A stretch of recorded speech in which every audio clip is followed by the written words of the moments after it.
Olá meninos, olá meninas, tudo bem com vocês? Mais uma aula de física hoje. O tema que a gente vai abordar, primeira lei da termodinâmica aplicada às transformações. Na verdade, a segunda parte dessa aula, né? A gente vem aí construindo ao longo das últimas aulas os conceitos fundamentais para entender termodinâmica. Na última aula especialmente, a gente fez uma leitura da primeira lei da termodinâmica aplicada às transformações aí, isotérmicas, isobáricas e isométricas. E hoje a gente vai continuar essa leitura da primeira lei da termodinâmica em função de outras transformações termodinâmicas. Aulas 27 e 28 da apostila de vocês. Objetivos então da aula de hoje, a gente vai analisar a primeira lei da termodinâmica aplicada aí na transformação adiabática e nas transformações cíclicas. Antes da gente começar a falar com mais propriedade desse tema, vamos lembrar aí o que a gente viu então nas últimas aulas.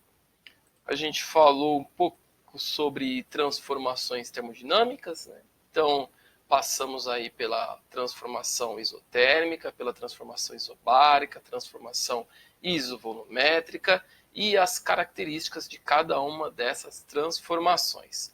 Além disso, a gente falou sobre a primeira lei da termodinâmica e como aí acontecem as trocas, né, as transferências de energia, energia térmica e energia mecânica entre o sistema, o gás, e o meio aí. Além disso, também definimos maneiras para calcular o trabalho. Quando a gente tem uma transformação isobárica, a gente pode aplicar aí a equação que está destacada na tela, né? Trabalho é igual pressão vezes variação do volume. Então a gente pode usar isso quando a pressão é constante em uma transformação.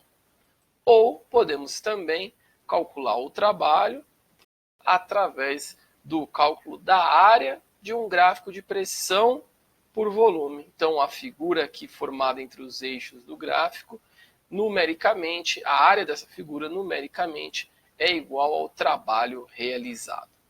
Beleza? Isso foi o que a gente trabalhou aí nas últimas aulas. Agora vamos falar da transformação adiabática. Na última transformação aí, o último caso particular de transformação que a gente vai estudar. Assim como outras transformações têm uma característica especial, na transformação adiabática não ocorre troca de calor com o meio, então o calor é igual a zero.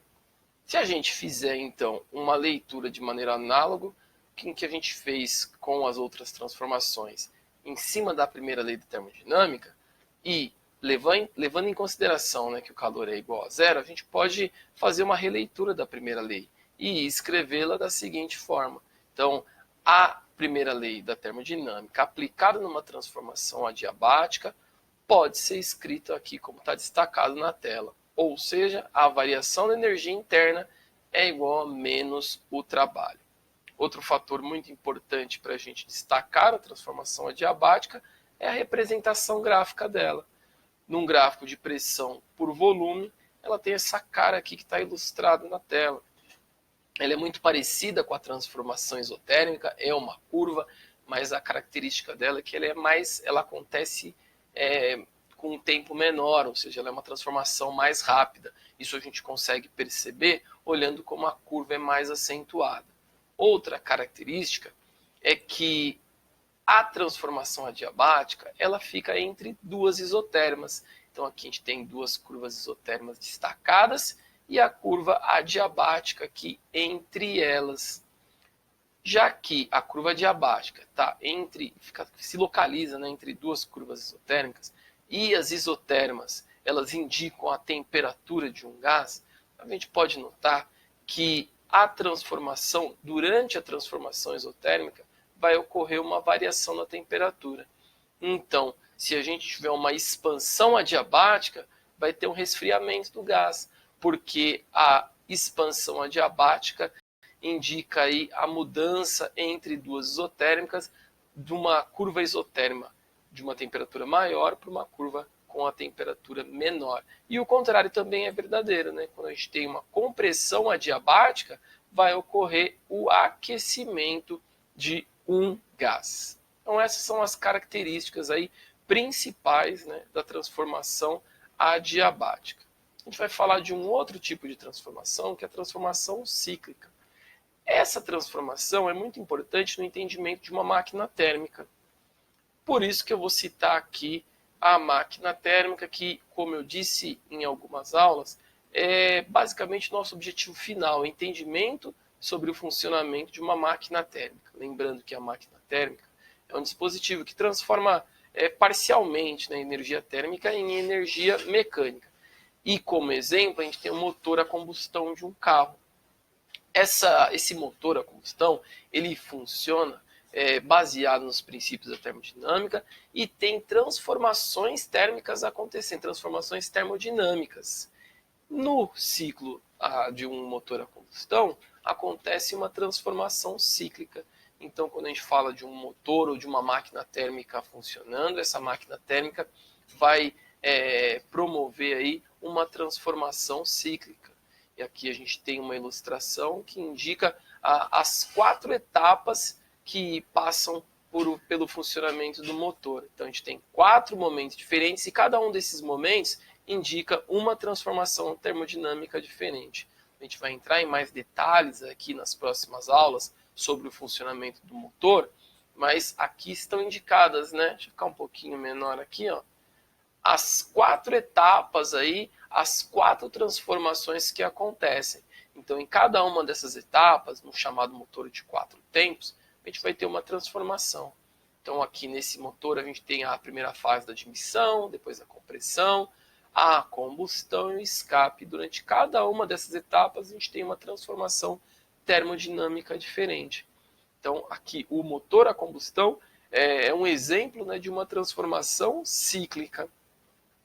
Vou colocar aqui, então, para a gente detalhar melhor, então, essas transformações cíclicas. Aqui tem um exemplo, não necessariamente o que ocorre no motor a combustão interna, mas um exemplo de uma transformação cíclica. Então, a gente tem 4 transformações. O estado A, né, passa para o estado B, depois para o estado C, o estado D e volta para o estado A. E cada uma dessas transformações pode ter uma característica diferente, claro. Aqui o que a gente tem aí? Algumas coisas para ressaltar. De A para B, você tem uma transformação do tipo isobárica com uma ação de trabalho. Como eu tenho realização de trabalho e tenho gás transferindo energia, para que a energia interna do sistema mantenha-se constante, esse sistema precisa receber energia de uma fonte quente. Então é uma etapa em que o sistema recebe energia de uma fonte quente, recebe energia térmica. A transformação BC é uma transformação isovolumétrica, então não tem realização de trabalho e o sistema está perdendo energia para o meio. Ele continua aí as etapas de transformação, na transformação C e D ainda, mais uma vez, né, uma transformação isobárica, só que é uma transformação em que o volume diminui, ou seja, tem uma compressão. Tem uma compressão e o sistema, então, cede calor para uma fonte fria. Então, importante ressaltar, entre a transformação A e B e a transformação C e D, a máquina ou a transformação cíclica está acontecendo entre 2 fontes de energia térmica, uma fonte quente e uma fonte fria. Depois ele continua a transformação de D para A, aí eu já tenho uma transformação isovolumétrica novamente, né, isométrica, sem realização de trabalho, mas o gás recebe energia do meio aí e tem a sua energia interna aumentada mais uma vez, de novo, para manter a energia interna aí constante e obedecer o princípio da conservação de energia. Na transformação cíclica, também tem algumas características aqui que eu posso indicar.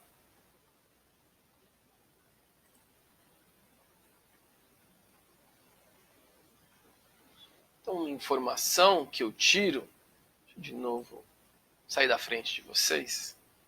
Então, uma informação que eu tenho na transformação cíclica, assim como em outras transformações, né, é que a área aqui, delimitada pela transformação cíclica, é numericamente igual ao trabalho.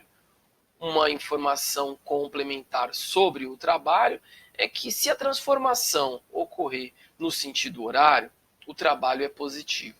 Se a transformação ocorrer no sentido anti-horário, o trabalho é negativo.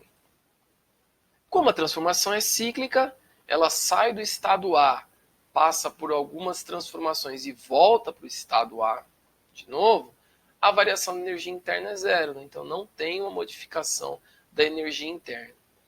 Se eu não tenho uma variação de energia interna, se a variação de energia interna é igual a zero, o trabalho realizado é igual ao calor envolvido aí no ciclo. Então, durante esse ciclo teve um trabalho realizado, e então, se a energia interna é zero, o calor envolvido nesse processo vai ser igual ao trabalho. E daí a gente tira uma informação que vai ser útil, muito útil, no entendimento aí da máquina térmica, que o calor envolvido nesse processo é igual ao calor recebido menos calor cedido. Eu disse que numa máquina térmica, numa transformação cíclica, a gente tem aí a máquina operando entre uma fonte quente e uma fonte fria. Então a fonte quente vai fornecer energia térmica e a fonte fria vai retirar a energia térmica. O gás vai ceder energia térmica para essa fonte fria. E eu tenho então o trabalho envolvido como a diferença, né, entre o calor recebido e o calor cedido para a fonte fria. A partir dessas informações, então, a gente tem uma nova tabela. A gente já havia comentado e formalizado uma tabela dessa na aula anterior, em que resume aí o que acontece, né, algumas características das transformações em função da primeira lei da termodinâmica. Aqui a gente adiciona uma linha naquela tabela que a gente já tinha.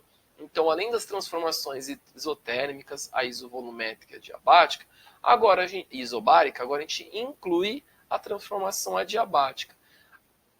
Qual a característica dela?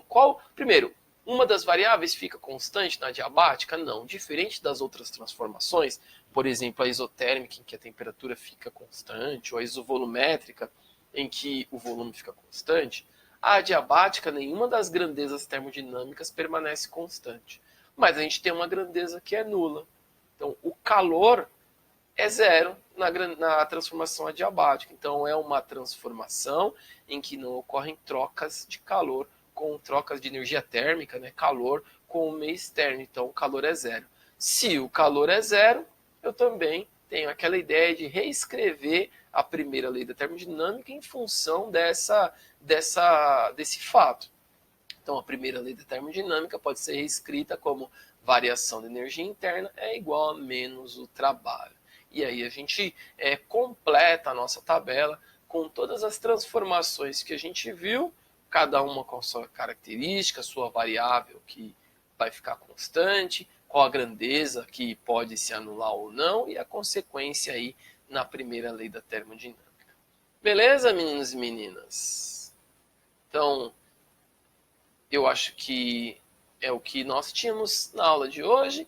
Então, principalmente, né, o foco principal aí, a transformação adiabática e como essa transformação adiabática se reflete na primeira lei da termodinâmica. Beleza? Espero que tenha entendido, espero que a mensagem tenha sido recebida. Nos veremos então no nosso encontro ao